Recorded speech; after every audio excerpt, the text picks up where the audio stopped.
Hello，各位股友大家好，今日2025年4月3號星期四啊，咁今日就係咪叫黑色星期四啊？其實都唔係好黑啫吓，係咪先？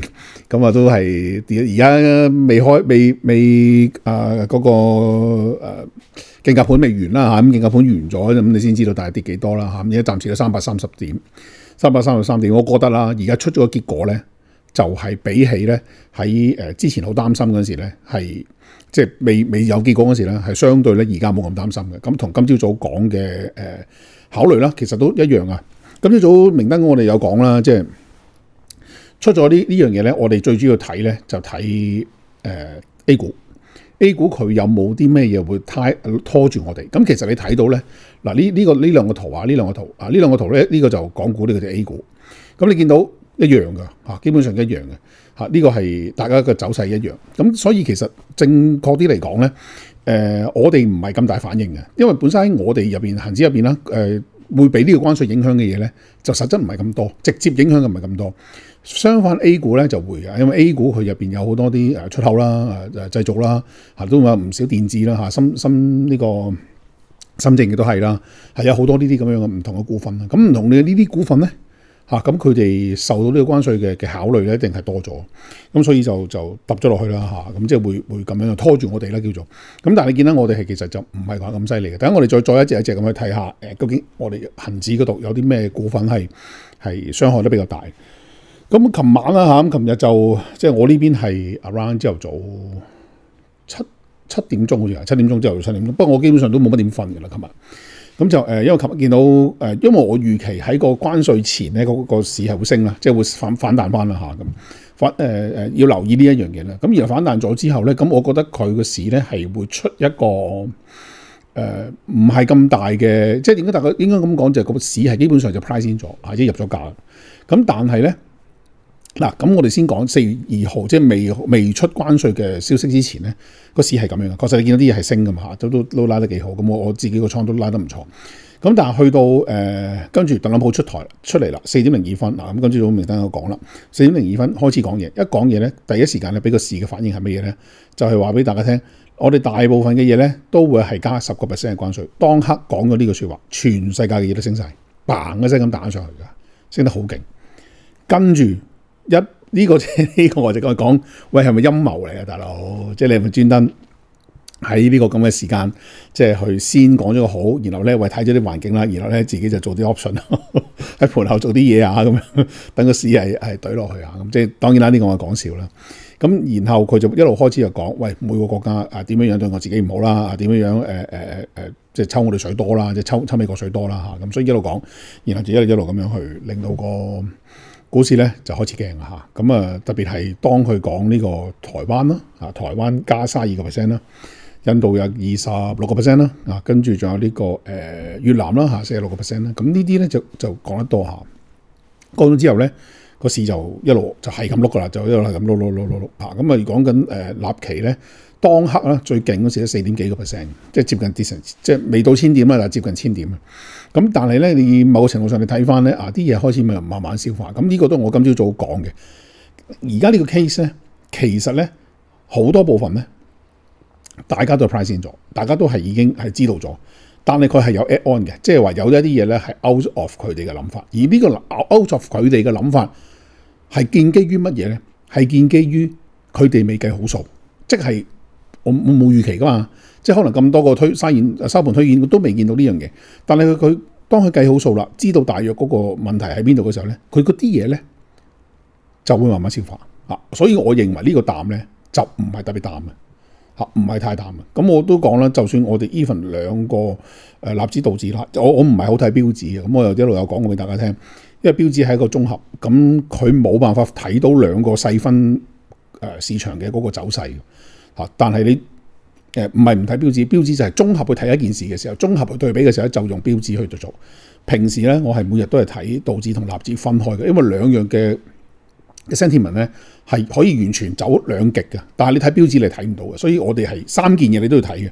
但係更多就睇納指同道指嘅差異嚇，即係咁樣去諗。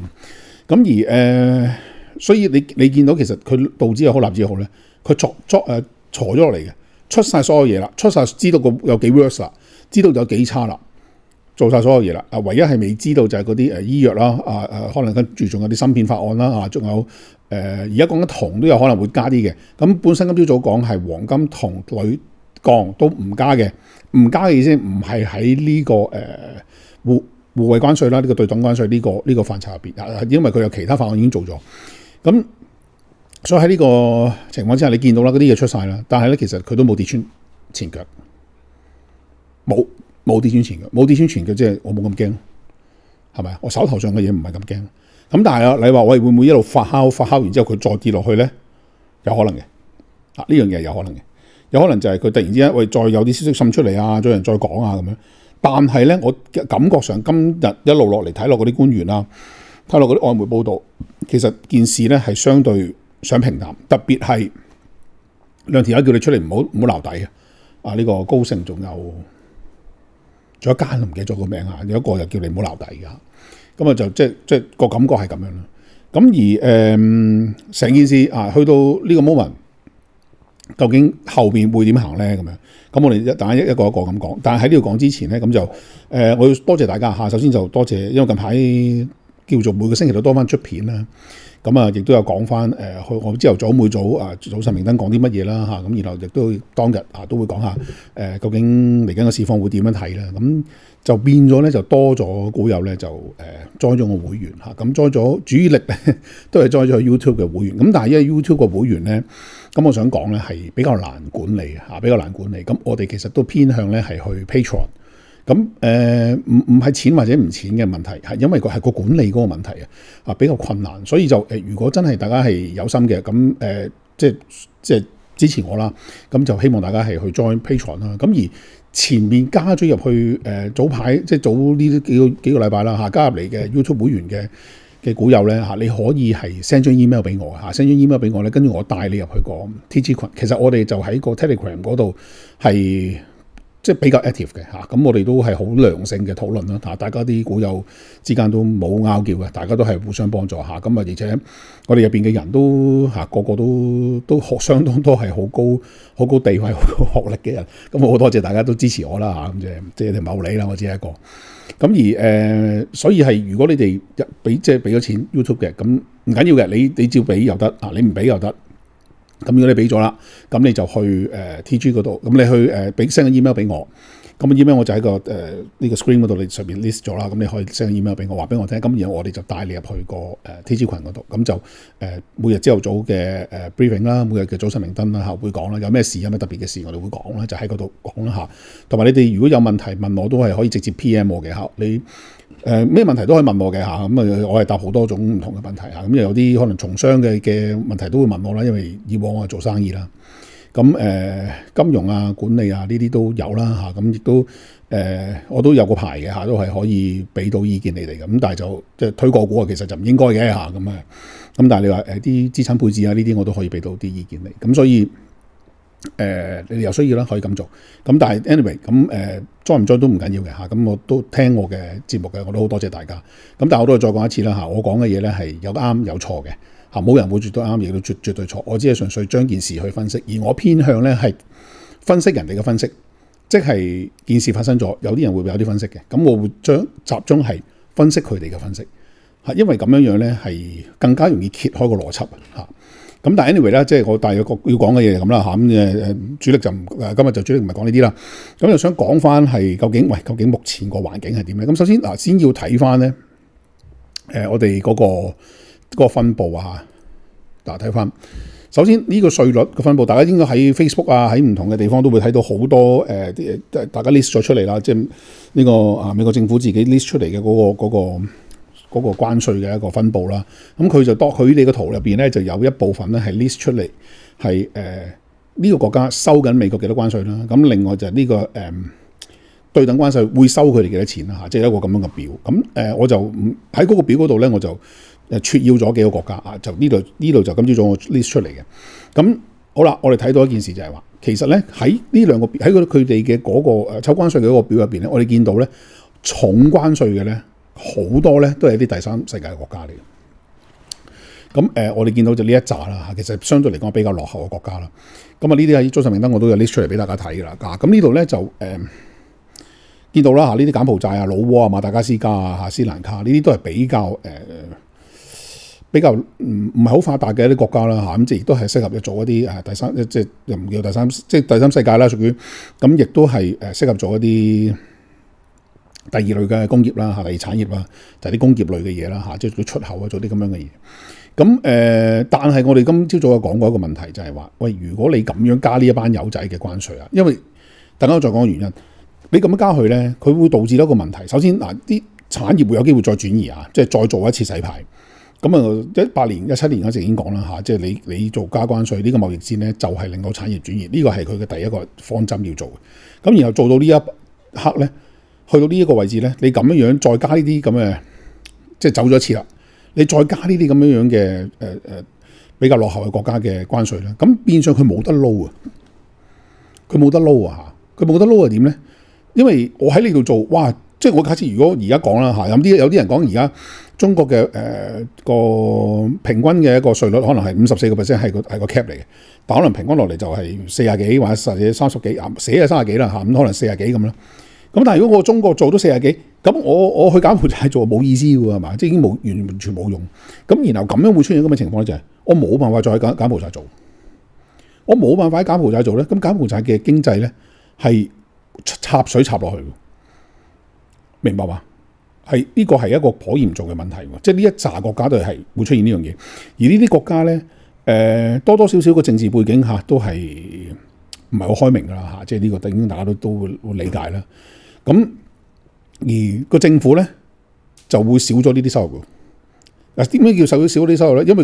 因為咧，嗱而家講埋啦，即係因為咧，我哋今朝早講，其實你睇到美國咧真係去加關稅嘅國家，加得好重嘅關稅嘅國家咧，佢嘅邏輯係乜嘢咧？就係嗰個國家收美國好重關稅嘅，明白未？即係話，譬如柬埔寨咁樣，可能佢收緊去70% 嘅進口關稅，即係平均落嚟。咁所以佢咪加柬埔寨49%咯，係咁樣嘅意思啊！佢係因為咁樣咧，所以加佢關稅。佢就唔係因為個貿易額啦，唔係因為話我同你之間嘅有幾多貿易啦，或者個逆差有幾大啦，唔係咁樣嘅。佢係純粹就係報復式對等，即係我一定要係同你係平均嘅，大家係一定公平嘅，係咁樣。咁而如果呢個譬如柬埔寨，你本身收美國嘅稅咁多，當然佢可能係個出事嗰個原因係保護佢本地嗰個產業啦嚇。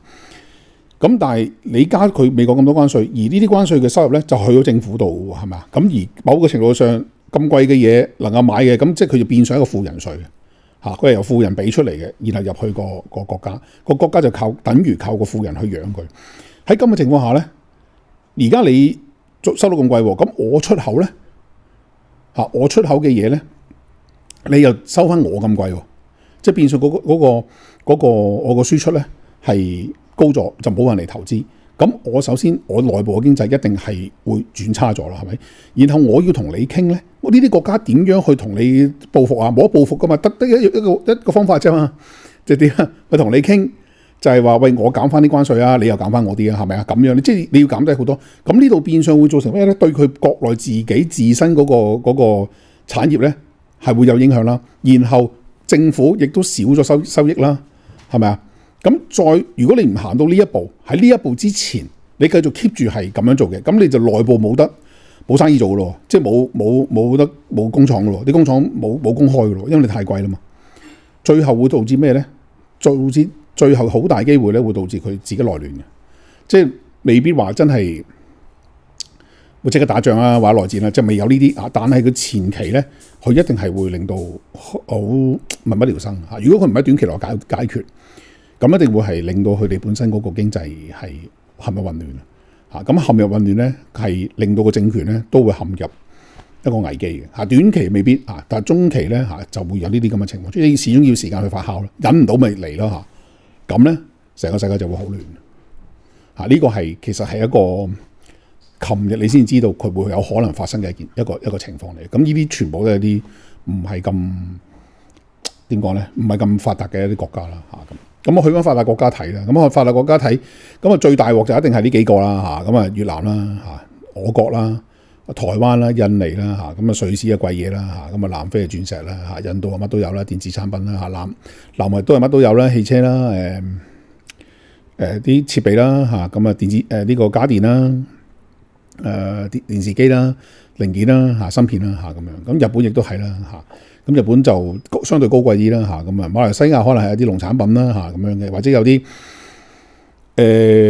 木製嘅家具啦、木製嘅嘢啦咁樣即係有呢啲咁嘅嘢。咁啊，其實呢一堆嘢咧都大鑊噶啦即係相對嚟講。咁如果呢一堆嘢，即係我覺得呢一堆嘢你交我咁多關稅，咁下邊嗰啲下邊呢一紮你有咁多關稅，我攞啲嘢去邊度做咧？冇得走喎，走唔到喎。咁你硬食喎，咁硬食，咁啲嘢輸入咗係咪會貴咗？會貴咗。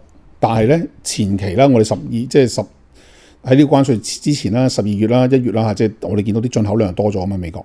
咁啊呢啲嘢可能有啲提前落單啦入咗去啦，咁入咗去啦，咁可能去賣住嗰啲先啦。咁好啦，你啲嘢咁貴，咁變咗美國嘅廠商咧，都未必會再落單俾呢啲國家喎。短時間入邊佢都唔會落喎。咁等佢消化晒啲貨先啦，或者中間睇下佢哋有冇啲咩划船啊，有冇啲咩傾偈啊，等佢減翻落嚟咧，就唔使而家呢刻嚟做，即刻做啊嘛。呢個就係做一個 buffer 嘅一個工作啊嘛，提前入貨。咁行到嗰個位置嘅時候，咁如果市民都開始感覺到，喂有呢個預期啦，即係講緊而家通脹預期啦講緊呢啲嘢，開始就會勒褲頭喎。勒褲頭咧可能2-3個月咧，即刻就將嗰啲企業嘅銷售咧懟落去，然後咧。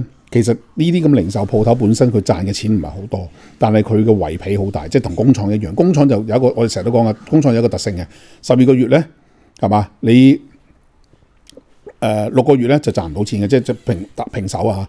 咁啊，跟住你賺錢嘅就可能係做只不過得3個月，旺季就賺呢3個月，但係咧你就要 cover 晒其餘嗰9個月。咁而如果你係做零售嘅呢啲同樣嘅效果。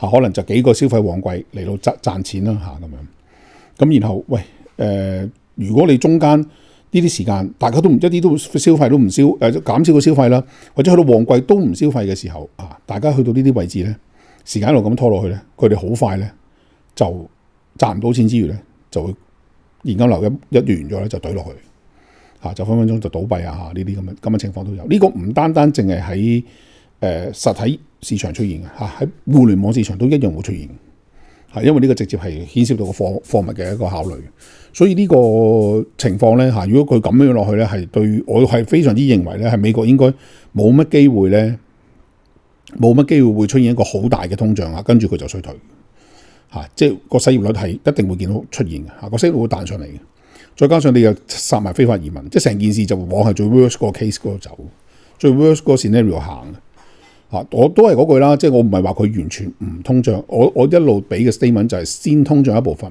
一個短期，然後跟住就出現衰退跟住你救唔救得翻咧，就睇你後邊點做咁樣。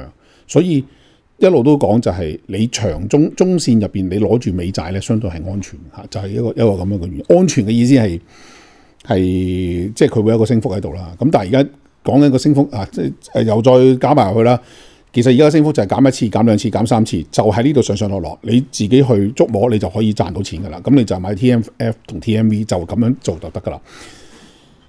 但係咧，另外一個問題就係咩咧？就係美債還唔還到錢咧？而家大家都有啲人嚟講噶，美國還唔還到錢咧？咁呢個就劈開唔講啦，因為呢個我唔知即係我冇辦法肯定。去到美國都還唔到債美國都要去，即係特朗普夠膽去賴皮嘅，咁我真係冇計喎。係嘛？即係我知道有呢個問題，可能會出現呢個問題，但係我唔知佢發唔發生噶嘛？你唔發生，你都冇咗好多機會噶嘛？所以呢個係有一啲即係唔係咁容易去捉摸啦呢啲我只可以咁樣講。咁anyway 啦，咁其實睇翻我哋中國啦咁中國嘅有咩影響咧？咁航運一定嘅影響啦。今朝早講過啦，我呢度咁詳細講啦。航運嘅影響係個別咁睇噶，唔係一定總體嘅航運都會影響嘅。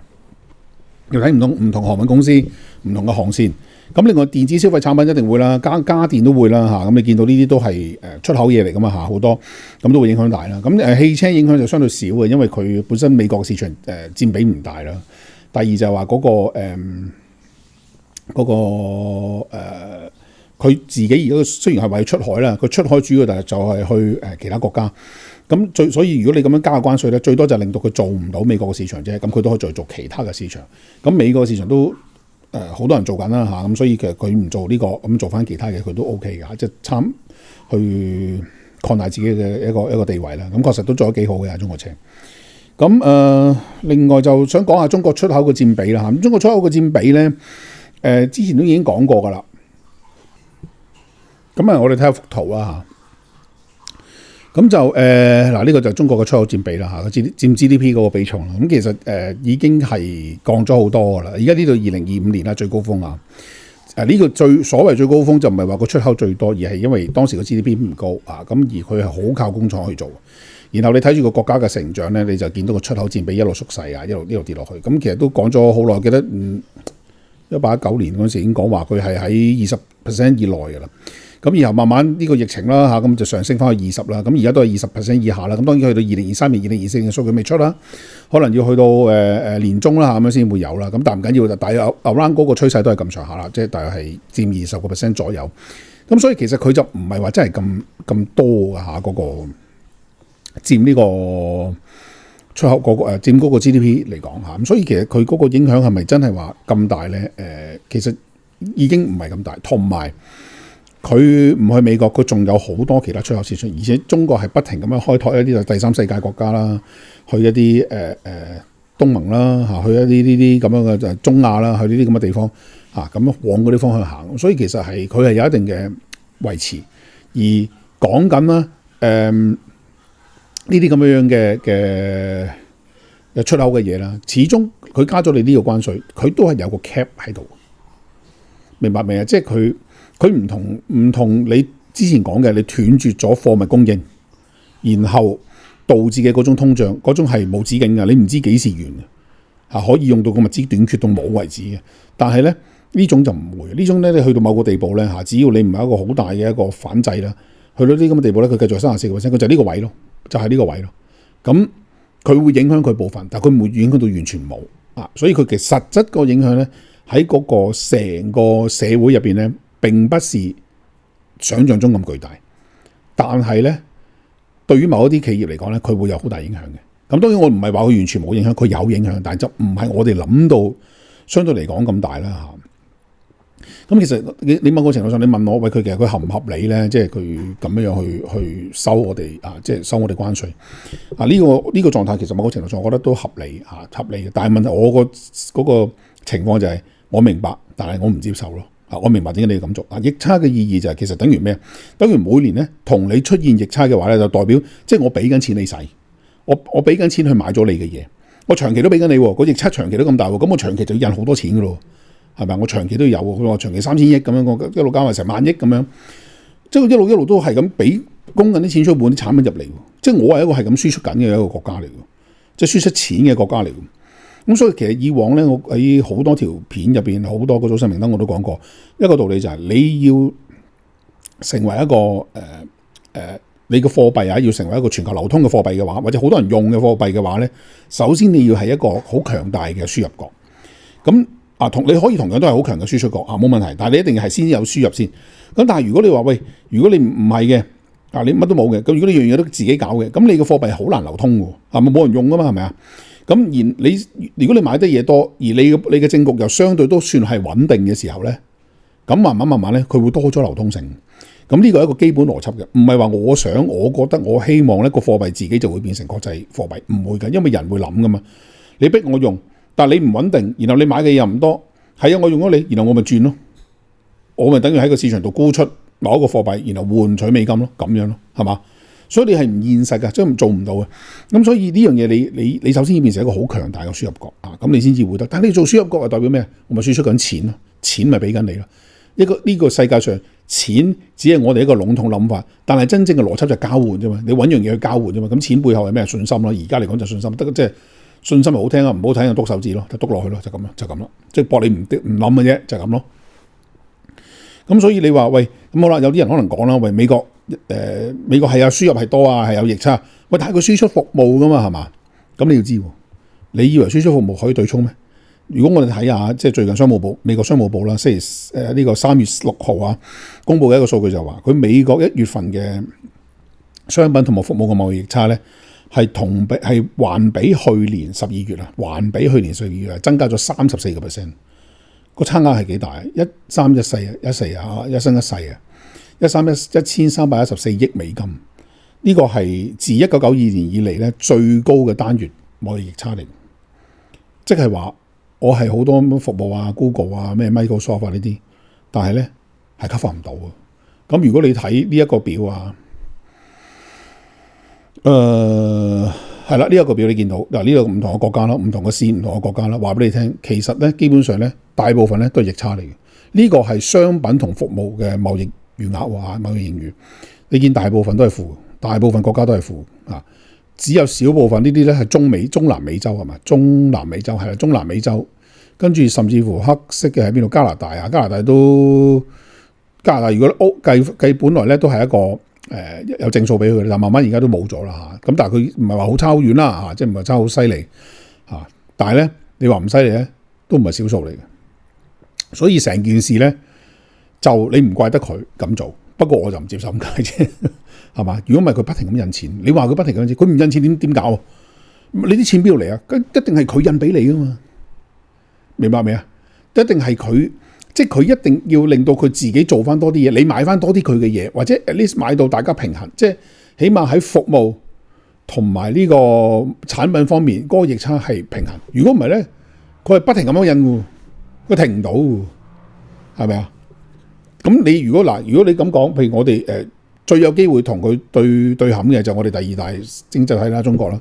但係中國又唔買美國嘅服務，但係美國又不停買中國嘅產品喎，咁喺呢件事上邊，喺美國嘅角度啊，我唔理邊個角度，喺佢嘅角度，個邏輯就係佢不停咁樣輸出錢，不停咁樣輸出錢咯，係嘛？最終係邊一個個體啊，邊一個呢啲我哋唔理，就淨係從個總數去睇，呢個最基礎嘅一個經濟考慮，佢就係咁樣輸出緊，而佢又買唔到，係咪啊？好彩叫做有個情形就係話佢有好多大嘅公司咧係有美國資金。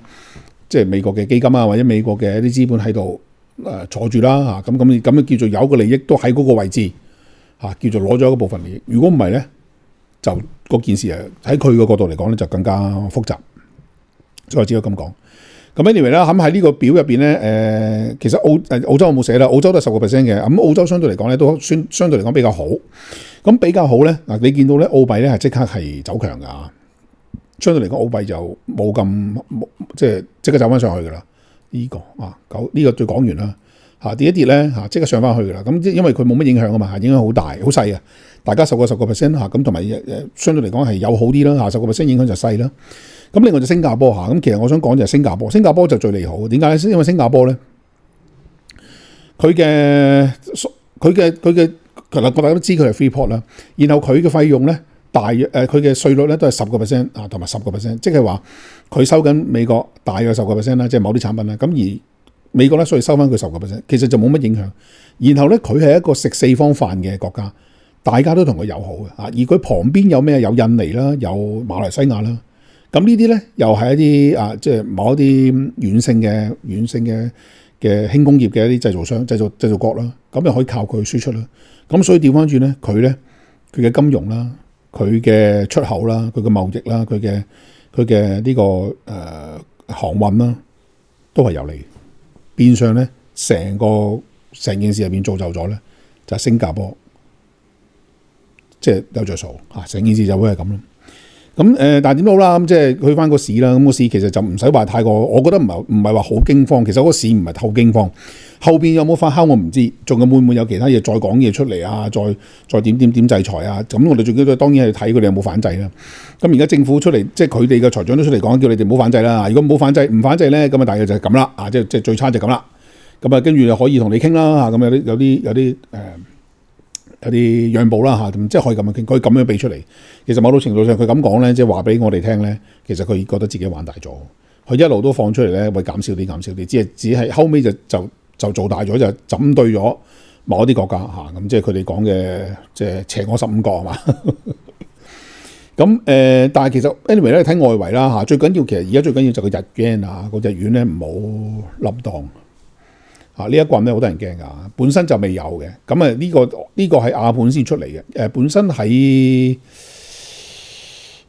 今都唔係好犀利嘅。你見到即係今朝早啊，應該話今朝早啦嚇，都唔係話特別犀利嘅跌得唔係特別犀利。跟住去到亞盤咧開咗就跌得犀利啦，日盤開咗之後就犀利。咁啊有啲驚慌啦，頭先跌到1460幾㗎，都睇住佢跌到4，跟住抽翻上嚟，後尾就呢一段就抽翻上嚟。咁呢度咧，如果你督穿咗上日嗰個146嗰個低位咧小心又拆過，咁就唔係，咁就技術式拆㗎啦咁就唔考慮你咩關唔關稅㗎啦嗰啲你一拆咧你都要走㗎啦冇得救㗎啦，即係冇得搞啊，冇得搞㗎啦。咁但係如果我哋再睇翻其他黃金啦咁黃金其實就啲錢出翻嚟。啲錢都出翻嚟嘅，即係件事已經完咗啦。即係你明唔明？我感覺就咁啊！呢幾日升得咁多，就係避呢個險。咁啊，你見美股就跌落嚟即係大家係對住嘅，對沖咗。咁但係而家咧，佢放翻出嚟。如果你係好驚咧，佢唔 at least 你唔好話佢升啊，佢唔會放翻出嚟先嘅。咁然後 BTC 又唔係好驚啦比特幣又係唔係好驚啦。跟住美債啦美債咧係驚一驚㗎，美債就買咗㗎買咗入嚟嘅。呢個短線啊，睇翻個20啦咁啊買翻入嚟嘅，但係咧都係喺前腳附近啦，佢就買翻上去，即係等於呢個等於係沽翻啲債出嚟。而家係逐漸見到件咩事咧？件事發酵咗12個小時啦。黃金、美債沽翻晒出嚟，明白未啊？其實有啲咧係冇咁擔心啦。即係如果我哋從呢啲角度咁睇就咁樣啦。但係咯，你係咪你而家留底咧？你可以自己衡量下應唔應該咁做。咁另外跌得多嘅，琴日七紅跌得多嘅蘋果啦因為印度關稅特別係多咗少少啦。咁但係其實市場有冇 price 先呢件事咧？我相信市場有 price 先嘅咁另外就因為我哋係知道印度係做多啲電子產品做得比較多亦都幫蘋果有加工啦。出口嘅蘋果出口嘅好多都要喺印度做啦咁嚟緊都會再做啦。所以呢度係啦。咁我唔知佢咪逼蘋果翻去開廠。我相信蘋果係唔會翻去開廠應該。但係富士康係咪去美國開廠啊？真係要去美國開廠，咁可能揾富士康做咯咁樣。咁但係一樣貴㗎。我哋都講過，你話喺我加關稅加25%，有咁多錢，跟住我翻去美國做，咁如果美國做，我開間廠又有 capex 係嘛，又要 legal 又有fixed cost 又有 operating cost， 全部都升晒上去，咪有25%係嘛？但係我喺嗰度做，我仲有好多延後風險喎，有個長尾風險喺度係嘛？之後生意唔好啊，經濟唔好啊，仲有冇下一手人嚟搞我啊？即係咁樣有好多呢啲咁嘅考慮。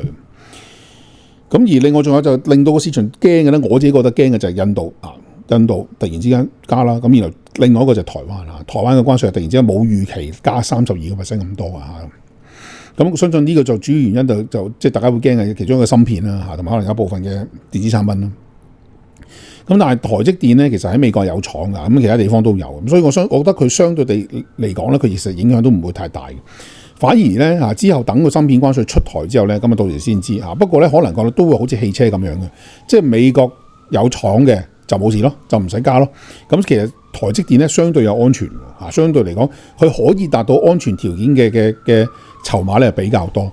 然後咧你話對於嗰啲咁芯片嘅價格啦影響有冇咧？譬如 NVDA 啦呢啲有冇咧？佢肯定會有啲影響，但係咧佢所謂嘅影響咧，對於佢擺落去嘅嗰件產品嗰度，因為佢好高端嘅嘢，高端嘅嘢代表咩？賣價貴啊嘛，咁賣價貴就嗰件產品可以係 absorb 到呢啲咁嘅嘢，同埋你佢個護城河深，唯一性係高，咁變相嗰啲嘢咧，佢係要即係可以賣得貴啲，都要同你買。所以其實佢唔係話冇影響，有嘅，但係佢影響相對唔係我哋諗得咁多。咁然後佢後邊仲有可能有好多嘢會出現啦，會唔會真係走去同Intel 合作咧？會唔會啲嘢全部投晒去呢個台積電嘅美國廠咧？咁樣即係呢啲好多中間好多嘢即係我覺得係咁樣。咁另外就頭先講日本加日本關稅啦，加日本關稅亦都係啦。不過大家都預期咗啦，20幾個%應該有啲人係預期咗呢樣嘢。咁其實市場都已經預咗呢個風險啊。咁所以你見日經咧都唔係話跌得好犀利嘅即係唔係話佢唔跌咁佢就唔係話跌得好犀利。都係跌2-3隻咯，係嘛？美市都係拉翻上去嘅，都係咁樣咁而港股其實跌咗1點幾個%，都係跌得好少。會唔會聽日我哋放假啦？咁聽日放假會唔會我哋係避咗一跌啦，即係避咗個續跌啦，定還是係有個夾升咧？咁星期一翻嚟就試下，即係呢個咁希望星期六日咧，我哋唔好出台啲咩好激烈嘅反制措施。咁如果咧，我相信我哋係會出，因為今日都講預告咗會出反制措施。咁但係我又諗唔到有咩反制啦嚇。咁但係如果你真係出一個反制措施嘅時候咧，咁其實咧個市場咧會點樣諗咧？就係你除非好嚴重，但係你又諗唔到有咩好嚴重啊？除非係一啲唔係經濟上嘅嘢啦。咁如果你如果係經濟上嘅，你又唔係好大嘅嘢嘅話咧，個市場反而會覺得咧，喂冇事咯，發夾彈嘅，留意呢一樣嘢喎。咁所以即係唔好睇得太過悲觀咯嚇。我想講就唔好太過悲觀住咯。我覺得而家睇唔到佢太過悲觀啊，唔係話佢唔會悲觀，係睇唔到。咁可能都真係會悲觀，但係佢暫時睇唔到呢件事。咁望下恆指啦嚇，咁望下今日恆指跌幅跌得最勁啦，仲有升死咩你？新洲呢啲好明顯啦，創科啲好明顯啦，出口噶嘛，比電又係啦，係嘛？可以自家又係啦，聯想又係啦，信光又係啦，係嘛？陽明康都係啦，陽明生物又係啦，呢啲全部都同出口相關噶。呢個航運影響啦，係嘛？宏橋梗係啦，宏橋做金屬噶嘛，係咪？鋁做鋁噶嘛？京東、阿里巴巴呢兩間就唔使講啦，呢兩間係小包裹噶嘛，係嘛？小包裹係影響啦，即係有啲。佢哋有嗰啲咩海外版噶嘛，係咪？呢個 AliExpress 呢啲京東海外版我真係唔知係咩喎，即係冇研究。咁中升汽車，中升就諗唔到係咪入口？中升有出口業務嘅咩？真係唔知喎。中升入口嘅話係咪驚我哋呢邊反制啊？咁樣反制就令到啲入口車貴咗啊，都有可能啦。咁漢森做藥啊，有關稅啦，應該都。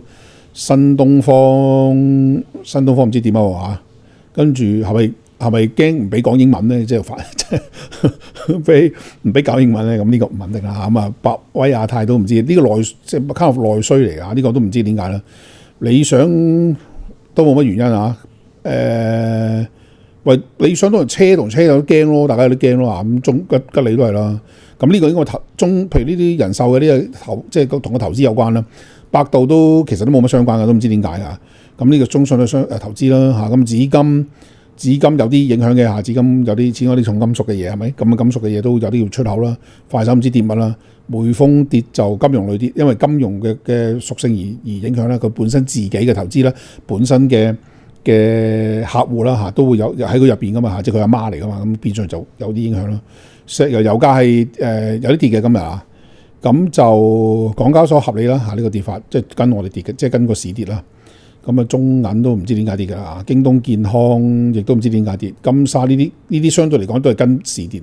比亞迪因為比亞迪都唔喐，比亞迪可能分分鐘個刀片電池影響佢仲大啊，即係小米單嘢。跟住信義光能咧，係咪因為冇晒尾？因為佢哋之前有啲制裁嘅嘢㗎嘛，即係有啲收懲罰性關稅定係啲乜嘢嘅，即係對啲光伏板產品，咁所以可能話佢之前係已經係消化咗啦嚇，所以就冇咩影響啦。跟住呢個投資類啦嚇，咁其他嗰啲都跌幅唔係好大啦嚇，即係跟跌嘅啫。我覺得就睇下咩升先。美團升咧可以理解啊，都自己試啊嘛係嘛。萬洲，其實萬洲係咪應該跌啊？萬洲嘅嘢應該跌嘅喎，萬洲。不過係咪呢度冇嘢送出去咧？即係中國冇嘢送出去咧？食物類嘅嘢啊，咁升嘅都係一啲傳統股啦嚇，即係啲避險股啦嚇，都有啲避險嘅股啦嚇。華潤啤酒做自己啦，咁神華煤炭做自己啦嚇。呢啲呢個萬象生活就係物管股啦。海底撈都係做自己啦嚇，都係自己嘢啦嚇。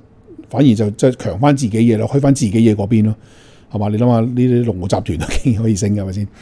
咁所以我都係覺得基本上係出口嗰啲會影響下咯。咁但係出口嗰啲嘢其實佔恆指嗰個板塊又唔係咁大，所以你要恆指跌落去，喂，即係你諗下嗰個嘢係有啲咩會令到佢跌先得㗎嘛？你見恆指喺我哋講㗎嘛，一路都講啦，喺呢個618附近啊，即係咪跌到落嚟618附近會有個反彈咧？個618附近咧有啲支持啊，咁會唔會星期一或者星期二唔知邊一日啦，跌一跌落去呢度咧，再做一個雙支持咧，開始就收復上去啦。亦都有可能。咁就睇有冇事情發酵。如果有事情發酵，我哋冇辦法講即係唔知道。如果冇事情發酵嘅話咧，真係可能喺呢度咧係會做一個反彈咁，但係彈到幾高就到時再睇啦。而家都唔知道但我唔係太過悲觀啊，即係對於中國呢邊。咁但係美國咧即係道指納指呢啲咧，而家你見夜晚咧，好似感覺上佢又唔係好大即係都係買緊上去嗰啲嘢唔係好緊要。睇下先，NVDL 都收復翻，都冇乜點跌咁，唔係點跌嘅咯喂，即係唔好睇得太淡喎，老友即係我都係嗰句，我係上禮拜一嘅嗰條片講，就唔好特別淡咁其實跌落嚟都唔係太多。咁今日咧，你出咗呢啲咁嘅結果之後咧，相對嚟講，我會覺得更加係唔好睇得太淡。唔係話佢一定唔淡，就你唔好諗住佢一往無前，佢一定打跌落去，睇住嚟玩，即係。